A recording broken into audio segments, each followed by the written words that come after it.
فاحنا بقى قلنا لا، لازم نروح ناخد بحق الواد. شارع ورا المدرسه في عجلاتي، العجلاتي ده هو اللي يتخانق مع الطالب بتاعه. زوغنا نروح ناخد حق الواد، ناخد حق صاحبنا. ايوه. وكل واحد بقى جايب مسطره، جايب برجل، جايب مش عارف ايه، يعني العيال جامدين قوي.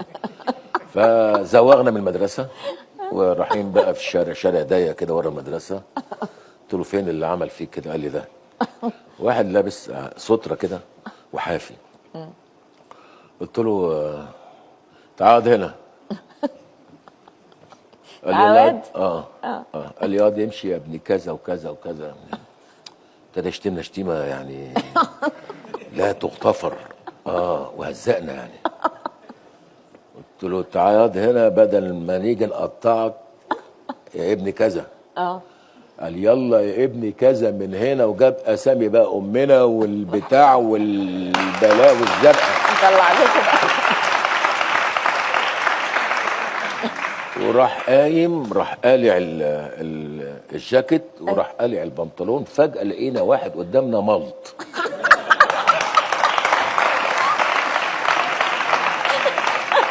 كلنا وقعدنا نبص له، يعني قعدنا نبص للراجل ده فوق وتحت وكسفنا. الله جاي نتخانق، لقينا واحد قال علينا ملط.